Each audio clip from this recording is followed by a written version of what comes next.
شروع کرتے ہیں اللہ کے بابرکت نام سے جو انتہائی اعلی رتبہ اور بہت جلیل القدر ہے۔ سب تعریفیں میرے رب العزت کے لیے ہیں۔ الصلاۃ والسلام علیکہ یا سیدی یا رسول اللہ صلی اللہ علیہ وآلہ وسلم۔ سکیری اردو ٹیلز کے معزز ناظرین کو السلام علیکم۔ حضور نبی کریم صلی اللہ علیہ وآلہ وسلم پر درود و سلام پڑھا کریں، یہ فرشتے اور اللہ پاک کا ورد ہے۔ قرآن پاک بما ترجمہ اور سیرت النبوی کی کتابیں ضرور پڑھا کریں اور چینل کو سپورٹ کریں، چینل کو سبسکرائب کریں۔ بڑھتے ہیں آج کی خوفناک کہانیوں کی طرف۔ آج میں آپ کے ساتھ وہی خوفناک کہانی شیئر کر رہی ہوں جس کا میں نے آپ کے ساتھ ذکر کیا تھا۔ ایک ایسی جادو کی کہانی جو کہ ایک پورے خاندان کی زندگی تباہ و برباد کر گئی۔ یہ کہانی لاہور سے رمشا نے شیئر کی۔ رمشا نے کل میرے ساتھ اپنی پوری سٹوری شیئر کی اور تبھی میں نے آج آپ کے ساتھ ایک سٹوری شیئر کروں گی جو کہ رمشا کہتی ہیں کہ وہ دو بہنیں اور ان کے جو بھائی نہیں تھے اور ان کے والدین کی یہ کہانی ہے۔ وہ کہتی ہیں کہ ہم ایک ہنستے بستے گھر میں رہتی تھیں اور اللہ نے ہمیں بہت رزق دیا تھا۔ شروعات یہاں سے ہوئی کہ ہمارے جو کاروباری حالات تھے وہ اچانک سے اتنے ڈاؤن ہو گئے کہ میرے بابا نے خودکشی کر لی، اور جو خودکشی کی وہ اتنی بھیانک طریقے سے کی کہ انہوں نے ٹرین کے نیچے جا کر اپنا سر رکھ دیا۔ اور جب ہمیں یہ خبر ملی تو ہمارے پیروں کے نیچے سے زمین نکل گئی اور ہم تینوں ماں بیٹیاں بے ہوش ہو گئیں، کیونکہ ہمارے پاس ان کے علاوہ کچھ بھی نہیں تھا۔ اس سے پہلے ہمارے گھر میں جادو کی چیزیں تھیں جو کہ نظر آ رہی تھیں اور جادو ڈائگنوز ہو چکا تھا ہمیں، شدید کالا جادو۔ ہمارے گھر میں ہماری چھت کے اوپر ایک کوا آ کے بیٹھتا تھا جو کہ باقی کووں سے بالکل مختلف تھا۔ اس کی آنکھیں سرخ لال تھیں اور اتنی بڑی تھیں جیسے الو کی آنکھیں ہوتی ہیں، لیکن وہ دکھنے میں ایک کوا تھا۔ وہ روز ہماری چھت پہ آ کے بیٹھتا تھا اور اونچا اونچا بولا کرتا تھا۔ جب یہ چیز نارمل نہیں رہی اور اس کی جو آواز تھی وہ نارمل پرندوں سے زیادہ ہٹ کے تھی اور وہ بڑی باقاعدگی سے بولتا تھا، تو جب ہم نے اس کو جا کر دیکھا تو اس کی شکل انتہائی خوفناک تھی اور آنکھیں بہت بڑی بڑی تھیں جو کہ نارمل نہیں تھا۔ ہم نے اس کی تصویر بنائی اور اپنے مفتی صاحب سے رابطہ کیا۔ انہوں نے دیکھ کر کہا کہ یہ جو چیز تمہارے گھر میں آئی ہے یہ کالے جادو کا موکل ہے اور یہ کسی ایک آدھے کی جان لے لے گا، اس سے پہلے کہ اپنا علاج شروع کروا دو۔ میرے ابو ان چیزوں کو بالکل نہیں مانتے تھے اور ان چیزوں کو وہ شرک قرار دیتے تھے، وہ جادو کو نہیں مانتے تھے اور علاج کروانا تو وہ سمجھتے ہی شرک تھے، اور انہوں نے قرآن پاک کی آیات پڑھنی شروع کر دی۔ ہم جتنی قرآن پاک کی آیات پڑھ رہے تھے وہ چیز اس کی آوازیں آنا تو بند ہو گئیں، لیکن میرے بابا کے اوپر اس کے اثرات الٹے چلے گئے۔ الٹے اس طرح چلے گئے کہ میری بابا کی آنکھیں ہر ٹائم ریڈ رہتی تھیں اور وہ اتنے غصے میں رہتے تھے کہ ان کو کوئی کنٹرول نہیں کر سکتا تھا۔ وہ گھر کی چیزیں اٹھا اٹھا کر پھینکتے تھے کیونکہ کاروباری حالات بہت زیادہ خراب ہو چکے تھے، جس کے بنا پر ان کو غصہ آتا تھا۔ انہوں نے اس مخلوق کو اس کے اثرات اپنے گھر سے ختم کرنے کے لیے جو قرآن پاک کی آیات ان کو پتہ لگیں وہ پڑھنے لگے، جبکہ وہ کالے جادو کی چیز تھی، اور کالے جادو کے جو وہ کہتے ہیں کہ اس کو جو ختم کرنا ہوتا ہے وہ عام انسان نہیں کر سکتا۔ جب وہ چیزیں ریٹرن ہوتی ہیں تو وہ آپ کے اوپر بیڈ اثرات چھوڑ جاتی ہیں اور ان کو کنٹرول کرنے کے لیے کسی عامل کا ہی ہونا ضروری ہے۔ انہی دنوں میں جب بابا وہ کام کر رہے تھے تو انہوں نے خودکشی کر لی۔ خیر ان کی جو ڈیڈ باڈی تھی وہ شناخت میں نہیں آ رہی تھی، کچھ چیزوں سے نشانیاں پتہ لگیں اور جو کہ حقیقت وہ ہمارے بابا ہی تھے۔ ان کے ہاتھ میں ایک چاندی کی انگوٹھی تھی جس سے ان کی شناخت ہو گئی تھی۔ ان کو دفنا دیا گیا اور اس کے بعد ہمارے گھر میں مصیبتوں کے سلسلے جاری ہو گئے۔ جتنا باقی کاروبار تھا وہ ہمارے ہی نوکروں نے اس کے اوپر قبضہ کر لیا اور ہمیں اس میں سے ایک پھوٹی کوڑی بھی نہ دی۔ ہم ماں بیٹیاں اس حد تک مجبور ہو چکی تھی کہ ہم لوگوں کے گھروں میں اب کام کرنے لگی تھیں۔ اپنے علاقے کے گھروں میں ہم نے کام شروع کر دیا کیونکہ ہم حق حلال کی روزی کھانا چاہتے تھے۔ ہم نے اپنے گھر کا ایک ایک سامان بیچ دیا، یہاں تک کہ ہمارے گھر میں کچھ بھی نہ بچا۔ ہم لوگ زمین پر کپڑا ڈال کر تینوں ماں بیٹیاں سویا کرتی تھیں۔ صرف ایک گھر تھا جس میں ہم لوگ رہتی تھیں۔ علاقے کے لوگ ہمیں چندہ اکٹھا کر کے زکوٰۃ صدقے وغیرہ دیتی تھیں۔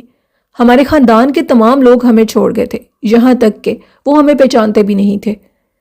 اب ہمارے گھر میں ہر جگہ پر ایک خاموشی اور نحوست کا عالم تھا۔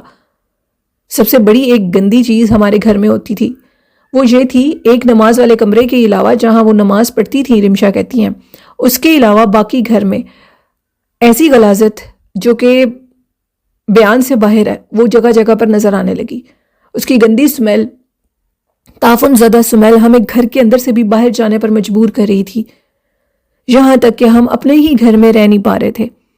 ایک دن میری امی تہجد کی نماز کے لیے وضو کرنے کے لیے اٹھیں تو انہیں اپنے گھر کے اندر ایک عجیب و غریب مخلوق دکھائی دی، جس کی گردن اتنی لمبی تھی اور اس کا جو باقی دھڑ تھا وہ بالکل چھوٹا تھا۔ وہ ہماری کچن کے بالکل درمیان میں کھڑا تھا اور ہمارا جو آٹا بچا ہوا تھا اس کو ضائع کر رہا تھا، یعنی زمین پر پھینک رہا تھا کہ جو آٹا بچا ہے ہم وہ کھا بھی نہ سکیں۔ ہم سارا دن محنت مشقت کرتی تھیں اور رات کو اتنا کھانا لے کر آتی تھی کہ ہم 2-3 دن کھا سکیں۔ وہ سارا آٹا ضائع کر رہا تھا، یعنی وہ جادو کا موکل تھا اور اس کو یہ برداشت نہیں تھا کہ ہم کوئی چیز کھا سکیں۔ میری امی نے اونچا شور مچا دیا، ہم دونوں بہنیں بھی اٹھ کے کمرے سے باہر نکلیں تو وہ مخلوق غائب ہو چکی تھی، اور جس میں ہم آٹا رکھتے تھے اس کا منہ کھلا تھا اور آٹا سارا زمین پہ تھا۔ میری امی نے کسی سے بات کی اور کہا کہ ہمیں کچھ تعویذ وغیرہ لے دو، کیونکہ اس جادو کو میں اکیلے نہیں کاٹ سکتی، مجھے اس میں مدد کی ضرورت ہے۔ میری امی کو کسی نے کسی کے متعلق بتایا کہ وہ بہت بڑے یعنی عامل ہیں اور ان کے پاس جاؤ، تمہاری مشکل کا حل نکل آئے گا۔ میری امی ان کے پاس گئیں، ان کو سارے حالات بتائے اور ان کو کہا کہ آپ کو دینے کے لیے میرے پاس چند روپے کے علاوہ کچھ بھی نہیں ہے، جیسے ہی میں اپنی اگلے ماہ کی تنخواہ لوں گی آپ کو ضرور دوں گی۔ انہوں نے میری امی کی بات پہ یقین کیا اور ان کو جلانے کے لیے کچھ تعویذات دیے اور کہا کہ ان کو 3 دن جلاؤ اور اس کے بعد دوبارہ میرے پاس واپس آنا، اور یہ تعویذ تم نے اپنے گھر کی چھت پہ جلانے ہیں۔ امی وہ تعویذ لے کر گھر کی چھت پہ مغرب کے بعد جایا کرتی تھی۔ امی کہتی تھیں کہ جیسے میں تعویذ لے کر جاتی تھی تو مجھے اپنے سامنے عجیب و غریب ایک مخلوق دکھائی دی جو کہ ایک انسان کی طرح تھی، اس کی آنکھیں کسی جانور کی طرح جل رہی تھیں، یعنی جیسے جانوروں کی آئیز ہوتی ہیں وہ جل رہی ہوتی ہیں بلب کی طرح، ویسے ہی وہ تھی۔ اور ہمارے گھر کی چھت کے اوپر ایک پودا پڑا ہوا تھا جس کے پیچھے بیٹھے وہ میری امی کو دیکھ رہا تھا اور میری امی پہ غرا رہا تھا، اور ایک خوفناک آواز تھی اور اس میں میری امی کو یہ محسوس ہوا کہ جیسے وہ کہہ رہا تھا کہ نیچے جاؤ۔ یہ آواز امی نے اس کی غرانے کی آواز میں محسوس کی، یہاں تک کہ وہ جو 3 تعویذ تھے وہ تھوڑے سے جلنے رہ گئے تھے اور اس نے میری امی پر حملہ کرنے کی کوشش کی۔ میری امی نیچے گریں اور جلدی سے سیڑھیوں کا دروازہ بند کر کے نیچے آ گئیں۔ 3 دن لگاتار امی نے بڑی مشکل سے ان تعویذات کو جلایا، اور تیسرے دن چھت کے اوپر ایک گندی سمیل آ رہی تھی، لیکن وہ مخلوق کہیں بھی دکھائی نہیں دے رہی تھی۔ 3 دن پورے ہونے کے بعد امی ان کے پاس گئیں اور ان کو ساری بات بتائی۔ انہوں نے بتایا کہ یہ وہی جادو کی مخلوق ہے جو تمہارے خامند کے اوپر حاوی ہو گئی تھی، کیونکہ بنا مرشد کے تم کوئی بھی کام نہیں کر سکتے، تمہارے پیچھے کسی مرشد کا ہونا ضروری ہے۔ یہ کالا جادو ایک نحوس اور نجس چیز ہے، یہ ایسی گندی چیز ہے، یہ جس پر ہو جائے اس کی زندگی تباہ ہو جاتی ہے، جیسے تمہاری۔ تمہیں اب پورے 7 دن کا عمل کرنا ہوگا۔ 7 دن کے اس عمل میں تمہارے راستے میں جو بھی رکاوٹ آئے اس سے بچنے کے لیے میں تمہیں اجازت دیتا ہوں کہ تم نے کچھ کلمات پڑھ کر اپنے ارد گرد حصار کرنا ہے، اور ان حصار کے جس ٹائم پر تم اوپر جاؤ گی تو مجھے فون پر بتاؤ گی اور میں تمہارے اوپر حصار کروں گا۔ قرآن پاک کی وہ آیات تھیں جن کا میری امی نے ان سے حصار کروایا فون کے ذریعے، اور وہ حصار کرنے کے بعد امی اوپر تعویذ جلانے جاتی تھی۔